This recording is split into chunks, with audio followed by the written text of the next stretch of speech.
I'm Shane White, and this is The Process.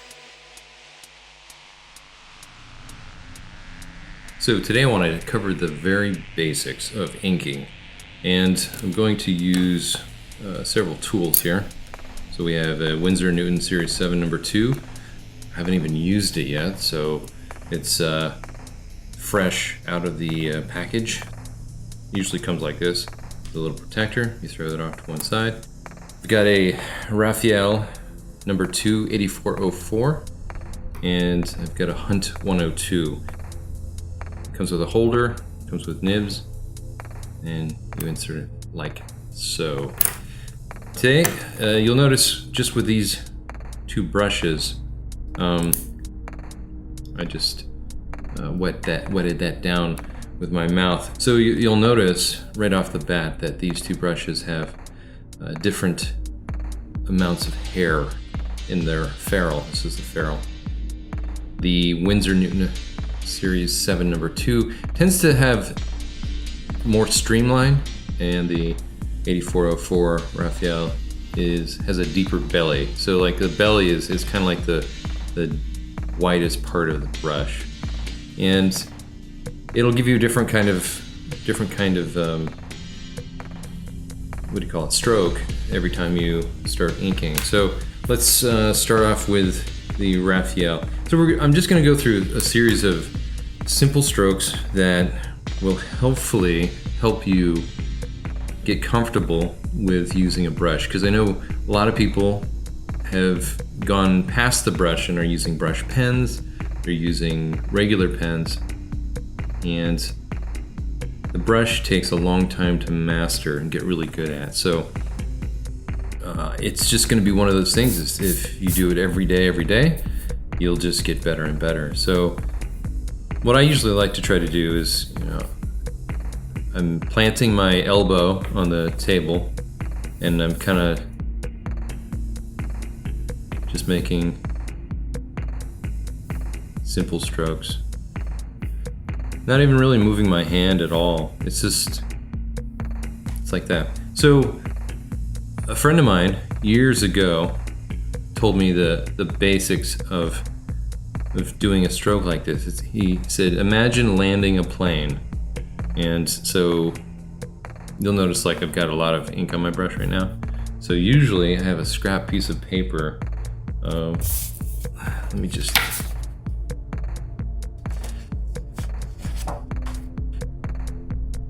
Basically landing the plane. So you're high up on the ground. You're high above the surface, and then you stroke and you lift up. And you land the plane and you come back up. And you just keep doing that. Now you'll see how the thickness of this brush, it just wants to go really thick, really fast. So to give you an idea of the brush profile, it goes something like this. I mean, you can do a simple stroke like that. So that almost looks like the brush itself. It gives you a sense of, okay, this is what I'm working with. So anytime I'm doing something like feathering, for instance, it'll end up being fat. It'll get really fat really quick. So it'll be kind of hard to pull long feather lines. So like say I'm trying to, I don't know, let's say I'm doing like a circle shape. So for feathering, what you're doing is you're trying to recreate the idea that light is wrapping around something, and you need a smooth transition from the white paper to the black ink. So for instance, this would be one might feather, get a little more volume, right? So that's the shorter feathering. It's possibly good for a little more high contrast area. So say we're doing something with softer light, and you want to pull the feather a little bit longer. So for me, I usually pull the feathering towards myself, especially if it's short. If it's a short instance, it's a lot easier to control. I'm landing the plane and I'm not really taking off, but in this case, I'm just landing it nice and smooth. That one wasn't very good. So if you squint, you can sort of see that the black and white, the black and then the white negative space creates a nice rhythm. And if you're trying to reproduce light, like this is just this one instance of doing that. So some of the exercises I usually try to do for myself is I'll go in and I'll start off with like long strokes, and I'll go as light as I can, then a little bit heavier, and I'll try to get close to and parallel to that line.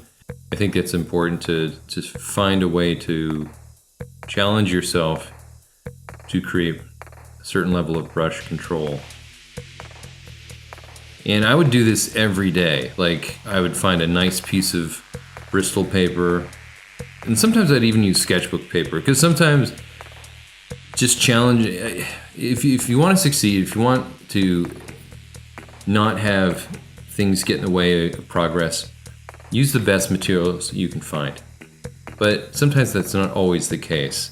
And sometimes using not very good materials can challenge you in ways that you don't want to necessarily be challenged, but it can also create, it's almost like overtraining, for something. So for instance, if you're trying to do this on like really poor quality copy paper, the paper will start to pucker, especially if you cover large areas with black, and that's not very good. You don't really want that. So I would do a series of lines like that, or I'd do strokes like this, and then sometimes I would just play around. I'd just like, okay, let's try to do shorter strokes. Now you notice I'm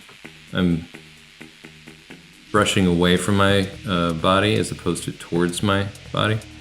That's on stuff like, say you're doing like a sequence. Let's see, like a box like this. Say you're doing like this action sequence. Well, when you're trying to create this explosive quality, you end up having to try to recreate that feeling in the line. Again, this is not very good, but that's why I'm practicing. I've been inking with a crow quill lately, and so the brush, especially this one, it's a little harder to control. I'm making all kinds of excuses, but trust me, this is how it works for me, typically. So I'll play around. I'll do some cross hatching. If you've seen my other videos, I'm a bigger fan of cross hatching that has a nice smooth transition as opposed to the really direct cross hatching of instead of angled lines. This was kind of big in the 90s. Has its place.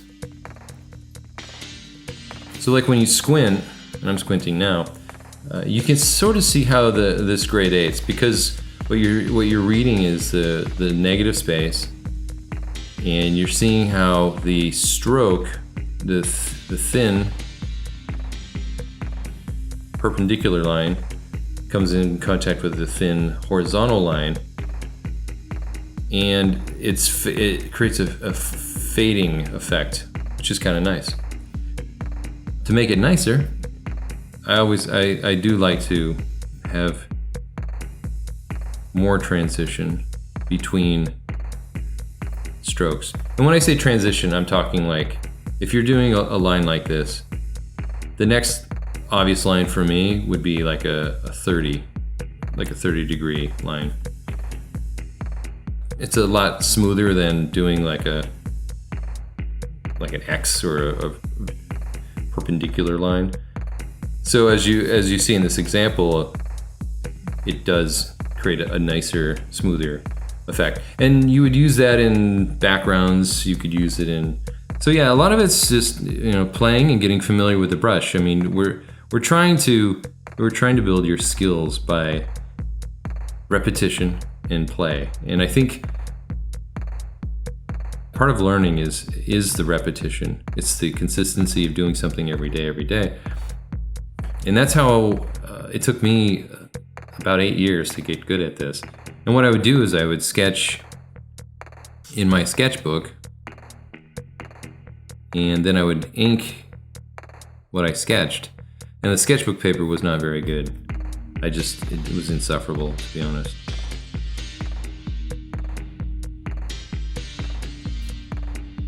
Yeah, I would give myself challenges. I'd see what the brush can do, and what I could do with the brush. I've got something I'm working on. It's a program that will be available on my Patreon.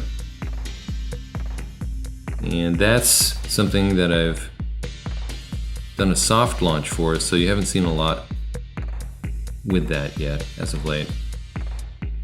I've been dealing with a sinus infection, so I haven't been able to really record anything until now. So if my voice sounds a little nasally, that's the reason why. So you'll see as I'm talking and playing, it's almost like talking on the phone. I kind of get lost in this.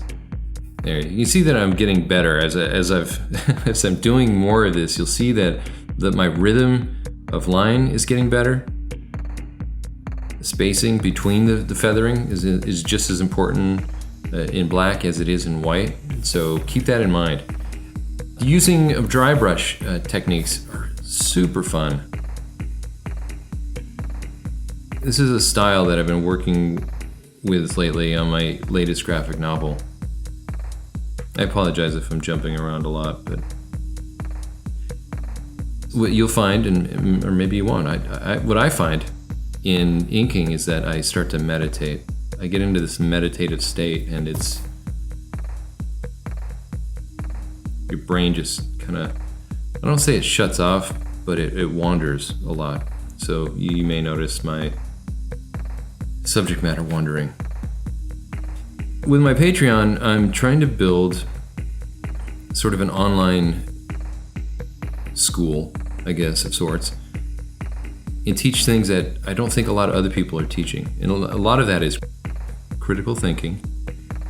Some of it is skills building, and I do that through writing articles and actually designing them as if they were a magazine article or to be published in a book, because at some point it may be published in a book. I do videos that you can only see on Patreon. This video may be one of the few instructional videos that I actually post on my YouTube channel. I'll be posting all the videos that I do on Patreon on my YouTube channel, but one caveat. I will not necessarily be walking you through how and what I do. But there will also be videos on my Patreon that is specifically for Patreon that will not be seen anywhere else. So what I do typically is I'll wet the brush and try to get it, familiar. Whatever's on it from the factory, I try to get it familiarized with liquid being in the bristles. You can already see this is just a lot thinner brush. I tend to be a heavy-handed inker when it comes to brush, and it takes me a lot of effort. See, you'll notice, it takes me a lot of effort to work very small. I've been using Winsor Newton Series 7 for a long time. It's one of the first brushes I started with, and I've just kept with it. It's been one of my go-to brushes. And as a lot of older artists will say, the tools are not as good as they used to be. And a lot of people are moving over to digital anyways. And so I think that also does not help the industry of making brushes, because there's less demand. So they're not going to put as much effort into it, potentially. That's just my theory. I don't really know if that's true. Now, a lot of what we do in comics changes as styles change. There's a history to art, obviously. So if you notice in the Bronze Age, the feathering, for instance, it would be, really big and bold, like that. And then in the 90s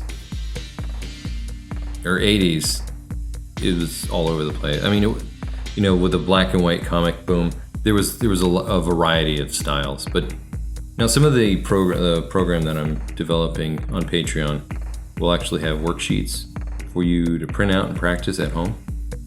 It will have videos like this of me actually working on the worksheets to show you that it is possible. Okay, so that's the basics of brush inking. I mean, there's not a lot there. There's, sometimes I use the wrist, it just depends on if it's a tight turn, or I use the whole arm, especially to do long strokes. As always, thanks for watching. And also, don't forget to subscribe to The Process. And please, if you have more questions, feel free to leave a comment below.